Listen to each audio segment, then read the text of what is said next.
तो नमस्कार मंडळी, जय गणेश सर्वांना. बाप्पाची गाथा प्रेझेंट्स दी मोरया टॉक्स मध्ये तुमचं सर्वांचं स्वागत आहे. आणि आज आपण राजा मीरा भाईंदरचा या मंडळासोबत आलो आहोत. आणि आज आपल्यासोबत त्यांच्या मंडळाचे अध्यक्ष म्हणजे केवळ दादा आहेत.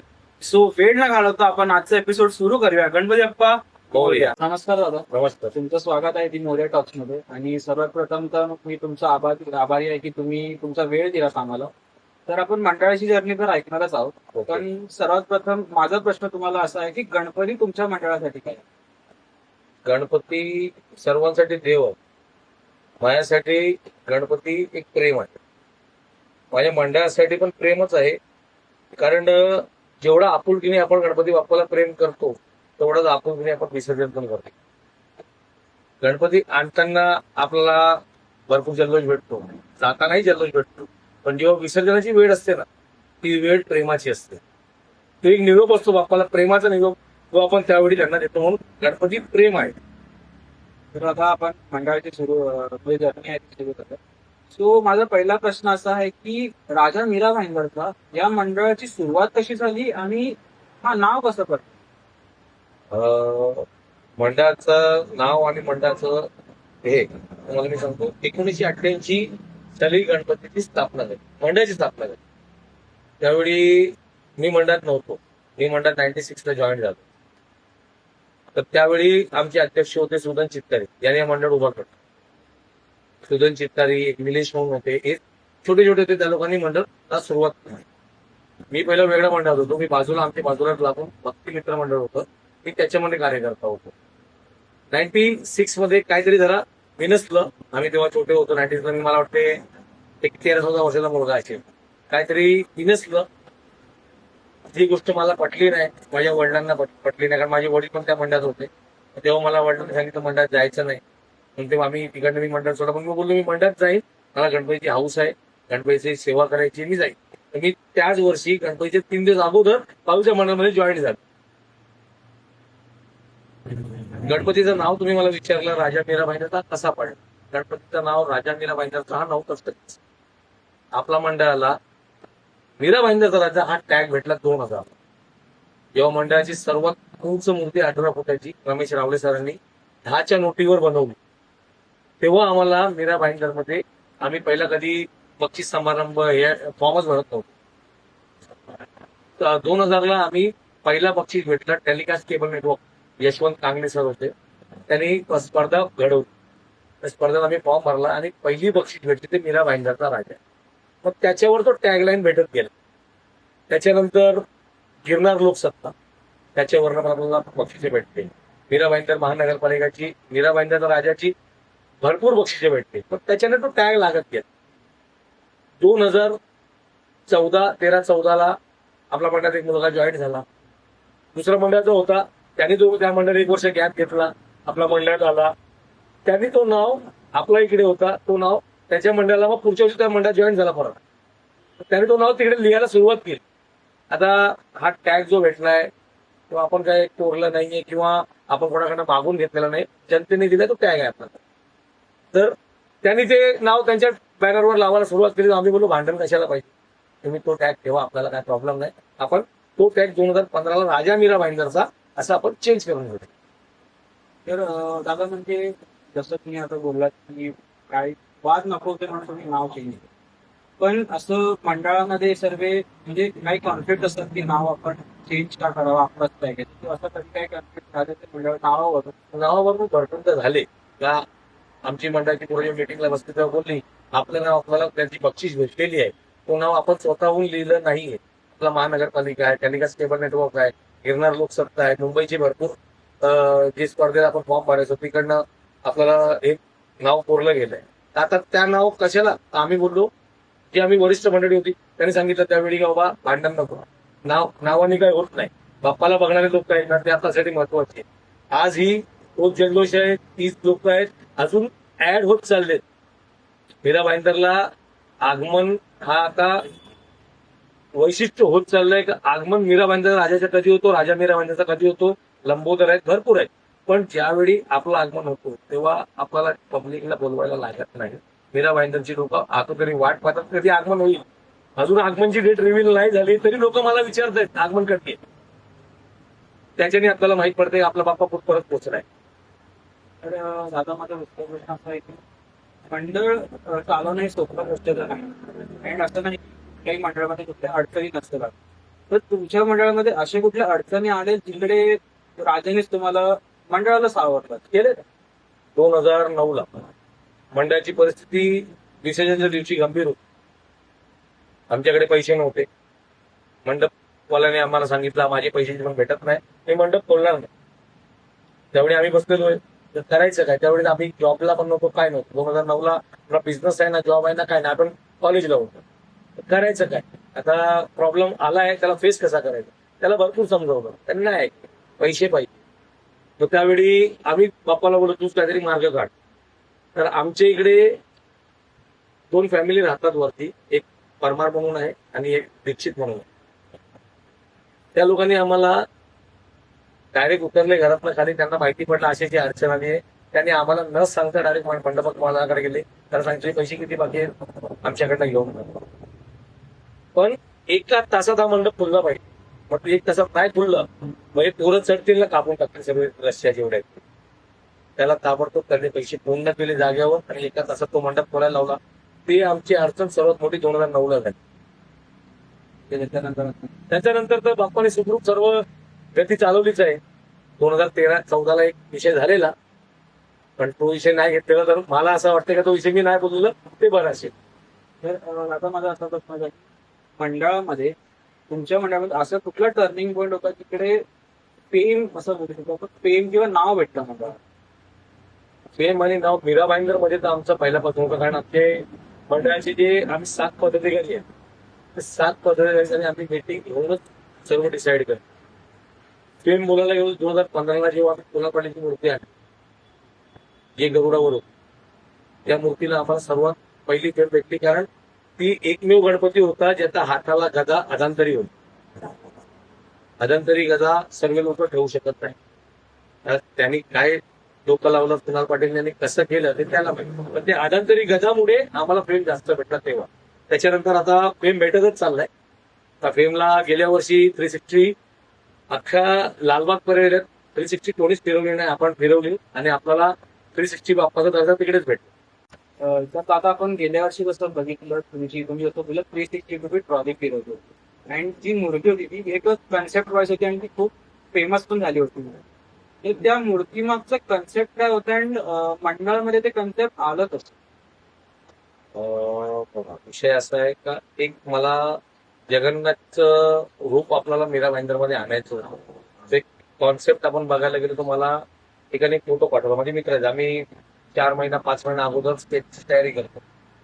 तर त्यांनी एक फोटो पाठवला, बोला याच्यावर गणपती बसव, काय बसते काय नाही. तेव्हा ते AI गेल्या वर्षी AI नव्हतं. तर आम्ही स्केच आर्टिस्टला बोलवलं, माझा मित्र आहे नचिकेत, त्याला बोलवलं असं असं आहे, त्याला असं करायचं. त्याने त्या स्केचला आउटलाईन्स काढली. मग त्याच्यावर आम्ही गणपती बसवलं 6 हातात. पण तो 6 हाताच्यामुळे मागचे जे हात होते ते दिसत नव्हते आणि तो कॉन्सेप्ट मॅच करत नव्हता. मग त्याला सांगितलं जगन्नाथ जोडीला जगन्नाथ रूपचा गणपती करायचा का. तो बोला वरती जगन्नाथ आहे खाली जगन्नाथ नाही. तर जगन्नाथ कृष्णा विष्णू हे अवतारच आहेत, पण ते सर्व कृष्णाचे अवतार, विष्णूचे अवतार. मग जगन्नाथ पण विष्णूचाच अवतार आहे. म्हणजे थीम मॅच करायला कृष्णाची रूपात गणपती बसवतो. मग त्यासाठी मूर्तिकार पण आहे, स्केच आर्टिस्ट पण आहे, मंडळाचे आमचे मी आहे पाटील. तो नेहमीप्रमाणे तो आमचे स्केच काढतो. म्हणजे पहिला त्यांचा असं होतं का मी स्केच बनवतो, स्केच आर्टिस्टची गरज नाही आपल्याला, स्केच मी बनवतो, याच्यात काय तडजोड करायची आहे काय चेंजेस करायचे आहे तर आपण करू. मग पहिला ते 2012-13 पर्यंत आम्ही तसं करत नाही. काय सिस्टम होती, मुंबईला गणपती येतात मोठे, तर त्याचं रूपांतर मीरा भाईंदरमध्ये करायचं. हे 2009 पर्यंत 10 पर्यंत 11 पर्यंत आम्ही तेच करत आहोत. तुम्हाला आठवण असेल 2011ला एक गणपती होता खातू सरांचा, गरुडाच्या खांद्यावर गणपती होता, तो पण आम्ही मीरा भाईंदरला आणलाय. म्हणजे पहिला आपण मुंबईला कॉपी करायचो, जे स्पष्ट आहे ते स्पष्ट आहे, कॉपी करायचं का आपल्याला इकडे स्केच आर्टिस्ट नव्हते, पैसे नव्हते. मग मुंबईला काय चांगलं आलं त्याच्यामधून काहीतरी काढायचं, थोडंसं वाट चेंजेस करायचं आणि आपल्या इकडे करायला लावायचं. 2015 पासून कुणाल पाटीलकडे गेल्यानंतर एक स्केचची प्रथा चालू आहे का नाही, काहीतरी युनिकनेस पाहिजे. त्यांनी गरुडावर एकदा बसवली, त्याच्यानंतर आमचं माइंड पण फिरत गेलं का आपल्याला आता वरती जायचंय, कसं जायचं, तर काहीतरी युनिकनेस आणत जायचं मंडळामध्ये. मंडळाची कार्यकर्त्यांना सांगत यायचं, आम्ही नाही तुम्ही पण स्केच शोधा, त्याच्यामध्ये काय ऑल्ट्रेशन करायचंय आपण करू आणि ते बनवू. असे मग ते गणपती तसे घडत जात. आणि दादा असं तुम्ही कोणाला म्हणजे KP दादा घ्यायची तेव्हा फर्स्ट इयर जेव्हा होतं म्हणजे 15 ते 19 जसं मला माहिती आहे 15 ते 1 नाही, 2015 ते 2023 हा. हे सर्व वर्ष कुणाल पाटील दादानेच गणपती बनवले. म्हणजे 15 ते 19 मध्ये जे मूर्त्या होत्या ते म्हणजे एक वेगळंच कन्सेप्ट आणि खूप फेमस झालं होतं. म्हणजे एक नरसिंहामध्ये ती तुमची मूर्ती खूप फेमस झाली होती. सो त्या मूर्ती मागचं म्हणजे तुमचं म्हणजे मंडळाचं आणि कुणादाचं त्याबद्दल बॉन्डिंग काय आहे म्हणजे त्या टायमाला बॉन्डिंग काय होतं? कुणाल दादा आणि आमचं बॉन्डिंग 2015 पासूनच झालं, कारण आम्ही 2014 पण त्यांच्याकडे गेले होते. तर 14 ते काय बोलले, मी तुमच्या तुम्हाला सांगतो. त्याचं एक मला ही सिस्टम आवडली. बाबा कुठलंही मंडळ आमच्याकडे जेव्हा येतो त्याचा इतिहास तो पहिला काढून घेतो, त्याच्यानंतर गणपती बुक करतो किंवा त्यांच्या वगैरे मिटिंगला बसतो. आणि मीरा भाईंदरला 2 मूर्ती अगोदर त्याची यायची, एक सागर किरण म्हणून गणपती मंडळ आहे आणि एक बाल मित्र मंडळ मीरा भाईंदरचा म्हणून. हे दोघं मंडळाची मूर्ती त्याच्याकडूनच यायची. मग त्यांनी आपल्या इन्क्वायरी काढली, बाबा मंडळ कसं आहे, पेमेंट बाबतीत कसं आहे, काय त्यांना लागते काय नाही लागतं, त्यांचं नाव कसं आहे. तर त्याच्यानंतर त्याने 2015ला आम्हाला बसवलं, आमच्याशी बोलला, कॉन्सेप्ट समजावतो. त्याच्याकडे आयडियाज खूप आहे. ऑल्ट्रेशन जेव्हा आपण करतो अटॅचमेंट, ते त्याच्याकडे स्केचमध्ये, त्याच्याकडे जर त्याची स्वतःची पण वस्तू असेल त्याला इलेबरेट कशी करायची ते त्याच्याकडे माइंडसेट आहे. 2018चा तुम्ही जे मला प्रश्न विचारला काय, नरसिंहाची मूर्ती. आता ते नरसिंहाची मूर्ती अर्धवट आहे, तुम्हाला लोकांना माहिती नाही. नरसिंहाची मूर्ती अशी होती, ते 5 चेहरे होते, ते 5 ओवल चेहरे होते. पण ते 5 ओवल चेहरे असे 22 फूट जात होते आणि आमचे गणपती मंडपाची साईज 18 फूट. मग त्यासाठी ते 2 चेहरे कमी केले आणि 3 लावले. आणि तो कॉन्सेप्ट मुंबईवरनं आणायचा, आणि तो एकदम युनिक कॉन्सेप्ट आहे. तर तो कॉन्सेप्ट मागे आम्ही त्यांना बोललो की आम्ही मुंबईवरनं घेऊन जाणार, आम्हाला माहीमचा ब्रिज पहिला आडेल, कारण त्याची हाईटच जवळजवळ ट्रॉली सोडून 24 फूट होती. हे टोटल गणपती 29 फूट घेत. आम्ही त्याला बोललो असंच नाही, आम्ही घेऊन जाऊ शकत नाही, आम्ही तिकडे जाणार, कारण त्याची सरासरी 9.5 21 फूट सरासरी. मग त्याने डोकं लावलं, याला फोल्डिंग करूया. त्यांनी वरचा जो 3 चेहरेचा फेस आहे ते त्यांनी फोल्डिंग केला. आम्ही बोललो असा आवडाढवडी जाते 15 फूट घेऊन कशी जायची, बाजूने गाड्या केली, तिथून गाड्या लागली तर गणपती डायरेक्ट उलटे. त्याने त्याला पण फोल्डिंग केला, म्हणजे दोन्ही हात मागे जातात. त्याने तो कॉन्सेप्ट आणला. आज त्याच्यामुळे मुंबईवरनं मोठे गणपती यायला लागले. तर दादा असं तुम्ही बोललात की तुम्ही पहिलं कुणादाकडनं पण आणलात आणि खातू सरांकडनं पण आणला आणि अशी खूप मूर्तिकार होते. मंडळाचं आणि जे बाकीचे 5 जे मूर्तिकार होते त्यांच्यासोबत तुमचं बॉन्ड आहे? आमची बॉन्डिंग चांगल्या दिवसावर पडल्याना मूर्तिकारांची संबंध चांगले होते. काय झालं, पहिला आम्ही मूर्ती मीरा भाईंदरमध्ये बनवायचो. 2000ला आम्ही जेव्हा पहिली मोठी मूर्ती आणली, त्याच्यानंतर परत आम्ही रावले रमेश रावले आहेत त्यांच्याकडनं. 2003ला परत आम्ही 2ला जान्हवीकर घडणार आणि बोललो मूर्त्या मोठ्या होत चालल्यात, पोरं कमी आहेत, मग कसं करायचं आहे. आम्ही बोललो मुंबईला नाही जायचं, मीरा भाईंदर असं जान्हवीकरकडनं घेतली. परत खातू सरांकडे, जान्हवीकरकडे, रावलेकडे. आणि बजेटिंगचा इश्यू तेव्हा जास्त असायचा, कारण तेव्हा वर्गणी लोक देत नव्हते, 51 रुपये 21 रुपये वर्गणी देत. तर त्या बजेटमध्ये गणपती बसवायचा, 7 दिवस 11 दिवस करायचं ते तेव्हा पॉसिबल नव्हतं.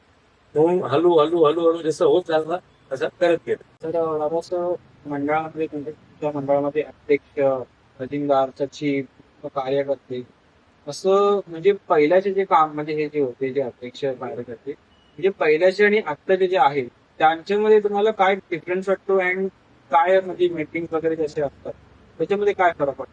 डिफरन्स असं काय नाही. पहिला कसं होतं, पहिला जी कमिटी होती ते 96 कमिटी होती, त्यात मी जॉईंटच नव्हतो, मग मला काय त्याचं जास्त हे माहित नाही. पण जे ऐकायचं, बाबा सुदन चित्रे म्हणून अध्यक्ष होते, निलेश म्हणून एक उपाध्यक्ष होते, तेव्हा केतन म्हणून एक खजिनदार होते, ते लोक कमिटी चालवायची. आणि 96 नंतर पण त्यांचीच कमिटी होती.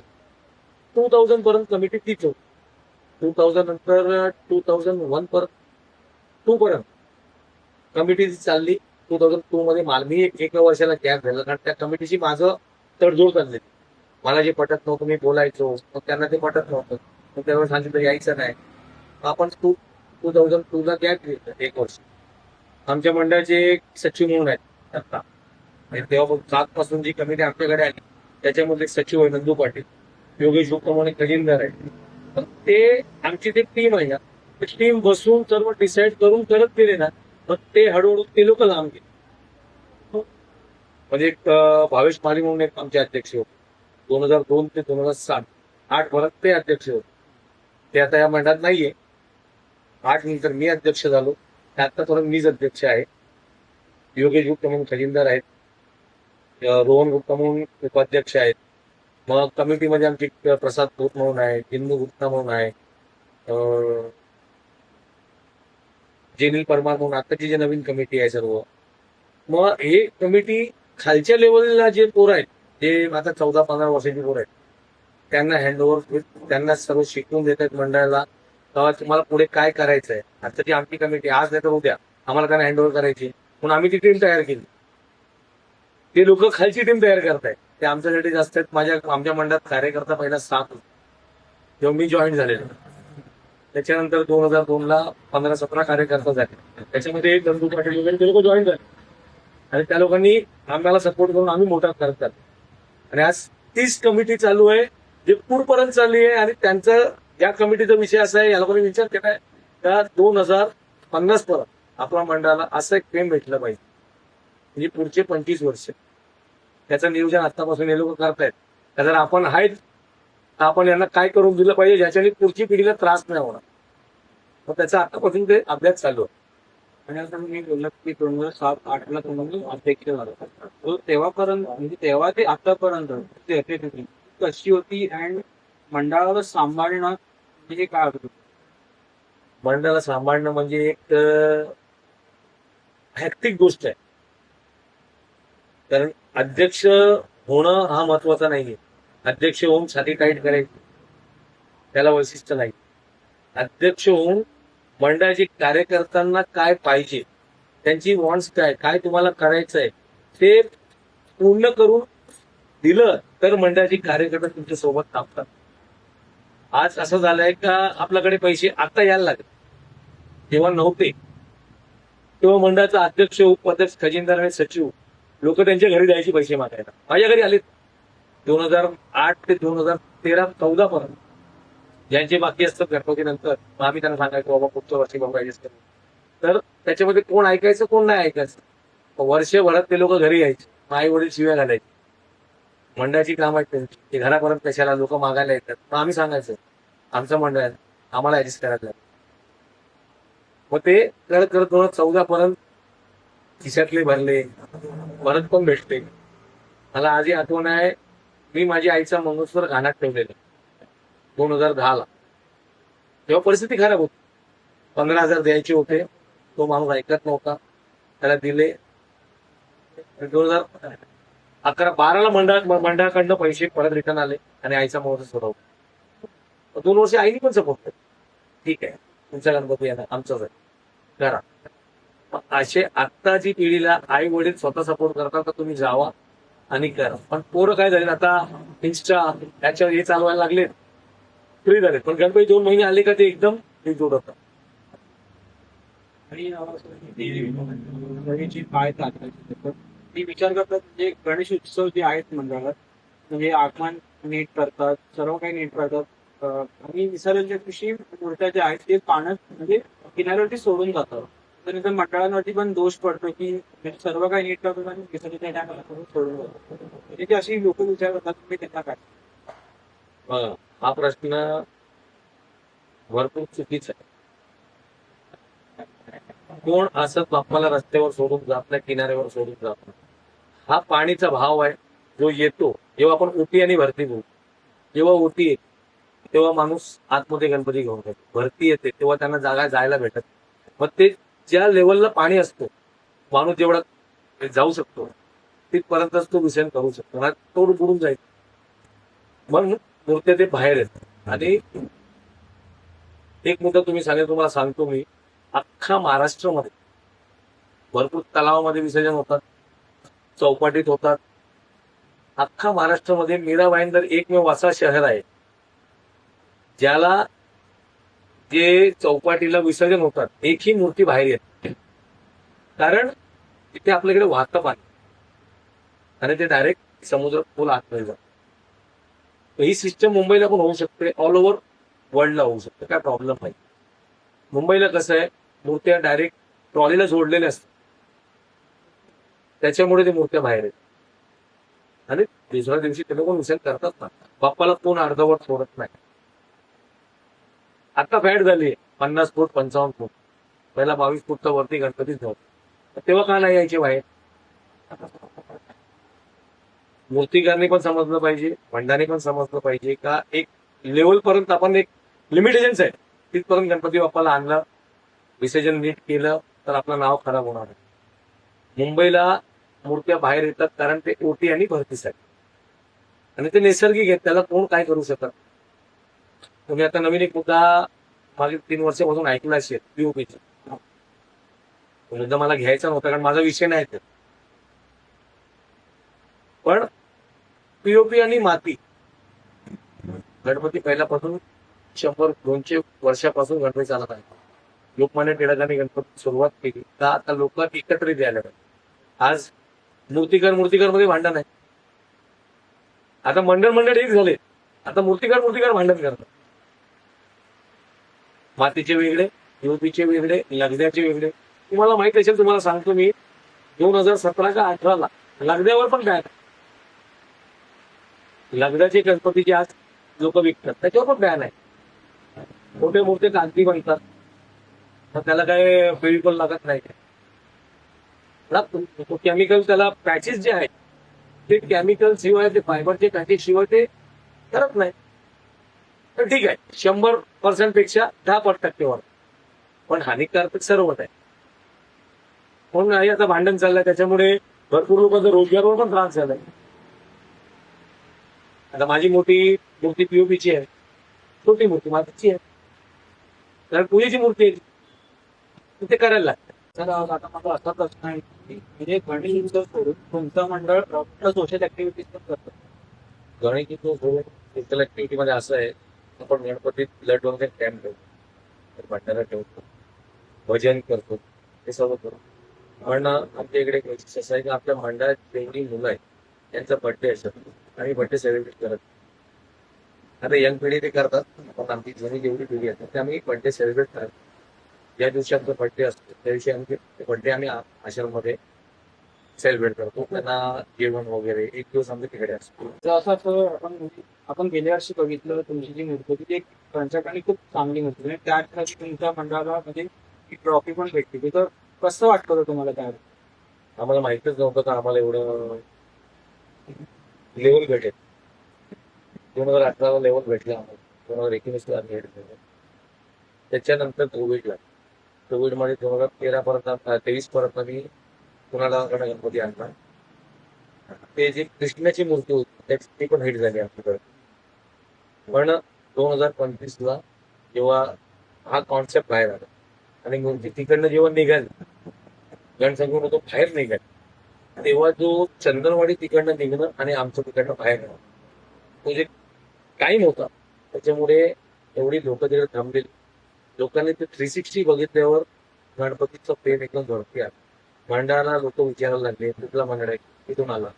आम्हाला माहितीच नव्हतं की पहिली रील पडली आहे ती 2.2K घेत. तर त्याच्याने आम्हाला, जेव्हा मी इकडे आलो तेव्हा रात्री रील बघतो तेव्हा समजतं आपण कुठल्या लेवलला पोहोचलो आहोत. आणि जेव्हा गणपतीला सुरुवात झाली तेव्हा मुंबईची जे लोक होती ते मीरा भाईंदरला यायला सुरुवात झाली. आम्ही एवढ्या वर्षी लोकांना आव्हान करतो म्हणून मुंबईला जातो बघायला, मीरा भाईंदरला बघा. गेल्या वर्षी एवढी फेम भेटली. त्याच्यामुळे उत्सव श्री मुंबई गणेश उत्सवचा निरावड पासून विरार आणि असं ठाणा हे असा एक जिल्हा होता. मुंबई वेगळे 2 जिल्हे केलेले आणि मीरा भाईंदर आणि वसई विरार जिल्हा गेला. त्याच्यामध्ये उत्सव श्री 2025चा पुरस्कार आम्हाला भेटतो. आणि या प्रवासामध्ये आता मेन प्रश्न बोलू, तुम्ही सर्वच मंडळांची इच्छा असते की परेलमधनं म्हणजे जी आहे गणेश उत्सवची नगरी आहे तिकडनं आगमन व्हावं आणि म्हणजे जसं तुमचं मंडळ म्हणजे एवढे वर्ष गेलं होतं राहतं. तुम्हाला कसं वाटतं की म्हणजे एवढे वर्ष परेलमधनं आणणं म्हणजे सर्व मंडळाची इच्छा असते की तुमचं मंडळ आणायचं होतं, तुम्हाला कसं वाटतं? परेलमधनं गणपती येणं म्हणजे गणपतीचं आत्ता किंवा पहिला मुंबईला 100 वर्ष गणपती मंडळाला झालं. तर तिकडे गणपतीचं एक आपण बोलतो ना एक नगरीच झाली ती. तर लोक अख्खा महाराष्ट्रामधून लोक तिकडे येतात. तिकडनं आगमन करणं म्हणजे एक मोठी गोष्ट आहे, कारण लोकांना पैसे लागत फेम आहे. लोकांना तिकडे छोटा गणपती असेल तरी एकाने एखादा रील टाकली तो पण हिट होऊन जातो. म्हणजे मुंबईला तुम्ही आगमन करायलाच पाहिजे. गणसंगीमधून करा, आपलं बकरी अड्ड्यावरनं करा किंवा परेल वर्कशॉपवरनं करा. पण आजकाल असा फेम झालाय का मूर्तिकार कोण त्याच्यावरनं मूर्ती फेमस होते. मूर्तिकार भरपूर आहेत मुंबईत, पण कोणाची मूर्ती बाहेर येते त्याच्याने मूर्ती येतो. गेल्या वर्षी अरुण दत्तेची एक मूर्ती होती गणेशचा महाराज, तो अख्खा जगात प्रसिद्ध झाला. का झाला? कारण त्यांनी जे वेल्डिंगचं काम करून दाखवलं, 90 डिग्री वेल्डिंग करणं खायचं काम नाही. आणि ते मूर्ती म्हणतात 11 दिवस उभी राहून परत विसर्जनाच्या टायमाला परफेक्ट पोहोचणं म्हणजे त्या कलाकारांनी काय कला दाखवली त्याचं वैशिष्ट्य आहे. मंडळाच्या जे मूर्त्या होत्या ते आता सध्या काही देशाला बनतात आणि आता तुम्ही यावर्षी मूर्तिकार चेंज केलाय म्हणजे राहुल निवारा जाधव त्यांच्याकडनं तुम्हाला तो काय रिझन आहे मूर्तिकार चेंज केला? मूर्तिकार चेंज करण्याचा आता काही रिझन नाही. आपला बजेटिंगचा इश्यू असतो. आपण काय टाउनला राहत नाही तर आपल्याला एवढी वर्गणी किंवा स्पॉन्सरशिप वगैरे भेटतो. आमच्या मंडळात असं आहे का मूर्तीचं जेवढं पण अमाऊंट असतो त्यांच्या मंडळाची पोरं आहेत ते कलेक्शन करतात. पदाधिकारी आहेत त्यांना एक वेगळं कलेक्शन आहे. जो जॉब करतो ज्याचे पगार 50,000 आहे त्याला एक अमाऊंट दिली आहे, तुला एवढे द्यायचे. ते कमी कमवतात त्यांना कमी. पण मूर्ती जेवढे पैसे येते ते मंडळाची पोरं जेवढी आहेत 72-73 पोरं आहेत तेच कलेक्शन करून तेच पैसे करतात. मूर्तिकार चेंज करण्यामागचा विषय असा आहे का मुंबईला आता रेट्स वाढले. मी गेल्या वर्षी जे गणपती बुक केला त्याच्यापासून मला जर 2 लाख रुपये एक्स्ट्रा मागेल, माझी कॅपॅसिटी नाही. हे टाउनला नाही. मुंबईला काय ट्रॉलीवरचे गणपती बोलले का त्यांना 8 लाख पाहिजे, 10 लाख पाहिजे, कोण देईल 10 लाख? इथे मीरा भाईंदरला 10 लाखामध्ये 2 मंडळाचे गणपती अख्खे होतात. आगमन विसर्जन सर्व काय होतं. तर ते आपल्याला पॉसिबल नाहीये. आपलं एक बजेट आहे बाबा, या बजेटमध्ये आपला गणपती बसला पाहिजे, आपण त्या हिशोबाने चालतो. त्यांना आम्ही मला वाटतं मी सिद्धेश मिसाल आणि योगेश निकमला 50 फोन केले, माझी चर्चा झाली, सर्व माझ्या बजेटिंग मध्ये बसला नाही. मग ते लोक बोलले आमच्याशी होणार नाही, जमणार नाही. मला नाही जमणार, मला पण नाही जमणार, माझ्या बजेटिंगचा इश्यू आहे. म्हणून आपण ते त्यांना सोडलं. त्यांना सांगितलं बाबा आमच्याशी होत नाही.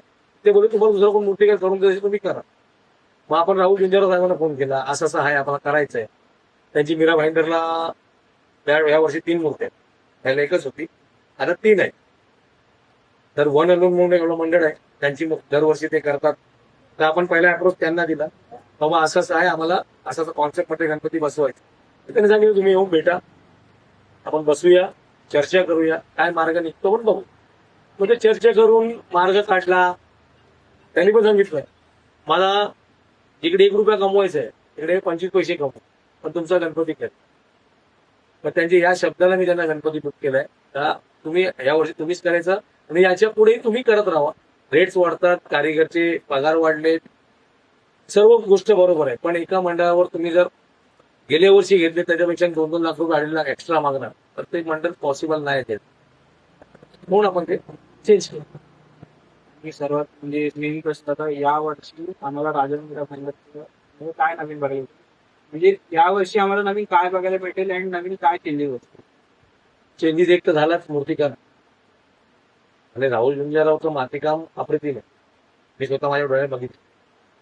चेंजेस आता सांगू शकत नाही. जर मी आता ते रिव्हील केलं मग ते पुढच्या माझ्या पोस्टिंगसाठी आणि लोकांसाठी काही हे बंदमुक्तीसारखं राहणार.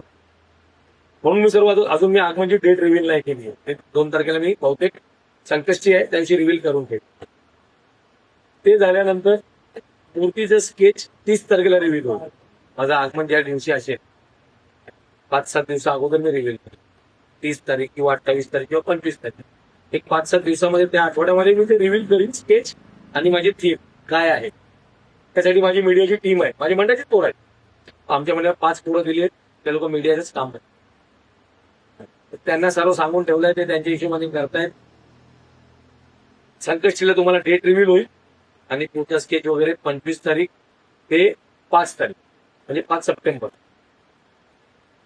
हे त्याच्यामध्ये आगमनची डेट येईल, तेव्हा थीम रिव्हील होईल. म्हणजे यावर्षी काय बघायला यावर्षी युनिकनेस आहे, कारण नवीन मूर्तीकार आहे. जसं गेल्या वर्षी आम्ही सिद्धेश मिसालला मूर्ती दिली, तो स्केच माझाच आहे. त्यांना मी दाखवलं असं आहे. त्यांना 4 स्केच दाखवले, पण त्यांच्या डोक्यात पण ते स्केच बसला आणि त्यांनी सांगितलं दादा कुठलीच मूर्ती करायची नाही, आता आपल्याला हीच करायची. आणि ते केल्यावर ती व्हायरल झाली. तर आमचंही नाव झाला आणि आमच्या मंडळामुळे त्यांचंही नाव झालं. कलाकार ते आहेत, अदाकार आपण आहे. त्याला वरती घेण्यासाठी आपण पण पूर्ण प्रयत्न केला आणि ते वरती जाते. त्यांच्या कलाकारमुळे आपण पण वरती आलो. तर हे बॅलन्सिंग जॉब आहे, दोघांना जोडीला घेऊन चालत नाही. तसंच आता यावर्षी राहुल झुंजाराव सोबत जोडीला आहे. ते पण मी जे त्यांना सांगतो त्या हिशोबाने ते काम करतायत. ते जे सांगतायत ते माझ्या डोक्यात बसवतो आणि असं नाही असं करायला पाहिजे. तर हे यावर्षी काय युनिकनेस आहे. आता माझा शेवटचा प्रश्न म्हणजे आता जी मंडळ आहेत, जे अपकमिंग मूर्ती मंडळ आहेत, त्यांना तुम्ही काय अशी ऍडवाइस द्याल त्यांचं, म्हणजे त्या ऍडवाइसने मंडळाची ग्रोथ होईल? ऍडवाइस असं जर बघायला गेलो ना आपण, तर मी ऍडवाइस एवढीच देईल प्रत्येक मंडळाला. तर पहिला तुमच्या मंडळाचे कार्यकर्ता आहेत त्यांना जोडीला घेऊन चाला. आणि कार्यकर्ता आहेत तर कमिटी आहे, नाहीतर कमिटी काहीच नाही. आज मी जे आहे गणपती मंडळ माझं एवढं वरती गेलाय हे माझ्यामुळे नाही गेलं, माझ्या कार्यकर्त्यांमुळे गेलं. माझे कार्यकर्ता आहेत. आता एका टायमाला आम्ही झाडू मारायचे मंडळ, आज ते पुढची पिढी करतात. तर जर त्यांची पुढची पिढी करायची असेल तर त्यांनाही ते फॉलोअप घेत जायला लागेल. तर बाबा आपल्या नंतरची पिढी, त्याच्यानंतरची पिढी त्यांना शिकवत जायला लागेल. आज मंडळात कार्यकर्ता असेल तर मंडळ मोठा होईल. तुम्ही टीम बनवा, प्रत्येक गोष्टीसाठी कामासाठी टीम बनवा, मीडियासाठी टीम बनवा, ऑनलाईन तुमचा फॉर्म भरायचा त्याची टीम बनवा, मंडळात कामं कोण करण्याची टीम बनवा, सकाळ दुपार संध्याकाळ कोण राहतील त्याची टीम बनवा. हे टीम बनली तर मंडळ एक दिवस नक्कीच वरच्या लेवलला जाईल. तर मंडळी, आजचा हा सुंदर संवाद तिथेच संपतो.